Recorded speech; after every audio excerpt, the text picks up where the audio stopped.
Generalization is when we humans put each other in stalls based on specific areas. Headlines, one could say. An example could be grades in school. We all get hit a headline, and then the teacher considers, in personal opinion, how good you are. Actually, I think we enjoy generalization. It gives us better self-confidence if we can show ourselves better than others by comparing ourselves.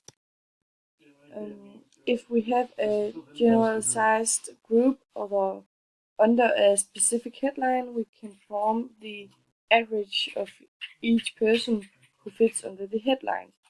That's called a stereotype. An example could be Muslims. We have a clear picture that every Muslim has a darker skin color and some different clothes, as their country doesn't have the same economy as ours. The danger of this is discrimination. We find it difficult to divide between stereotyping and discrimination. When we generalize, other people may be offended by the conclusion if it's carried if it's performed negatively.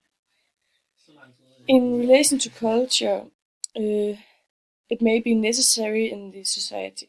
For example, when we need to analyze marketing or when we need to find the feeling of being home, we often get that feeling when we behave like everyone else.